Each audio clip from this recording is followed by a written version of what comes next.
রাজধানীর কামরাঙ্গীর চরে তৃতীয় লিঙ্গের জনগোষ্ঠীর জন্য একটি মাদ্রাসা খোলা হয়েছে। সমাজের পিছিয়ে পড়া এই জনগোষ্ঠীর জন্য এটাই প্রথম কোনো আনুষ্ঠানিক শিক্ষা কার্যক্রম। উদ্যোক্তারা বলছেন, ধীরে ধীরে কারিগরি শিক্ষাতেও তাদের শিক্ষিত করে দক্ষ মানব সম্পদে পরিণত করা হবে। সমাজের বেশিরভাগ মানুষের কাছেই হিজড়া বা তৃতীয় লিঙ্গের জনগোষ্ঠী যেন অবজ্ঞার পাত্র। মূলধারার জনস্রোতে তাদের মেশার সুযোগ নেই, জায়গা হয় না শিক্ষা প্রতিষ্ঠানে বা ধর্মীয় স্থানে। কোনো কোনো ক্ষেত্রে নিষেধাজ্ঞার কবলেও পড়েন তারা। ফলে জীবন বাঁচাতে জড়িয়ে পড়েন ভিক্ষাবৃত্তি, চাঁদাবাজির মতো অনাকাঙ্ক্ষিত কাজে।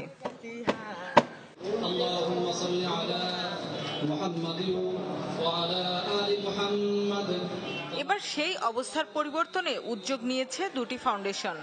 পিছিয়ে পড়া এই জনগোষ্ঠীর জন্য চালু করেছে কওমি মাদ্রাসা। রাজধানীর কামরাঙ্গীর চরের লোহার ব্রিজ এলাকায় প্রতিষ্ঠা করা হয়েছে এটি। অনেক ভালো লাগতেছে, আমাদের জন্য এরকম একটা সুবিধা করে দিছে।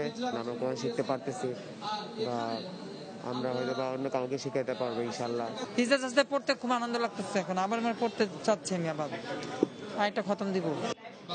এমন উদ্যোগকে শুধু সাধুবাদই জানাচ্ছেন না তৃতীয় লিঙ্গের মানুষেরা, ভাবছেন এর মাধ্যমে দীর্ঘদিনের অবহেলিত জীবনের কিছুটা পরিবর্তনের।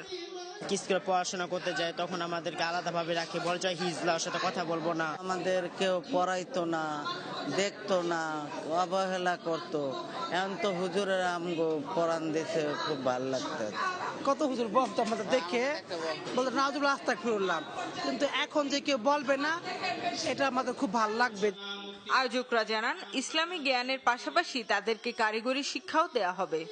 এখন ওরা যদি শিক্ষা থেকেই বঞ্চিত হয়, তখন তো ওরা অটোমেটিক ভাবেই ওই পথটা তারা বেছে নিবে। এজন্য আমি ওদেরকে দায়ী মনে করি না, নিজেকে দায়ী মনে করছি। এই মানবিক দৃষ্টিকোণ থেকে যে ওদেরকে মূলধারায় ফিরে আনার জন্যই কিন্তু এই প্রক্রিয়া, এবং ওদেরকে মানব সম্পদে যাতে আমরা পরিণত করতে পারি, সেজন্য কিন্তু আমাদের এই কার্যক্রম চালু করা।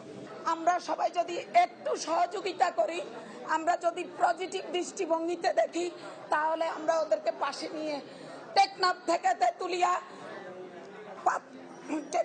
তেতুলিয়া, রূপসা থেকে পাতুরিয়া পর্যন্ত আমরা পৌঁছাতে পারবো।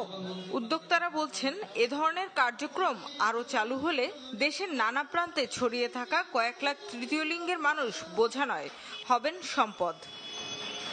শামিমা সুলতানা, চ্যানেল 24, ঢাকা।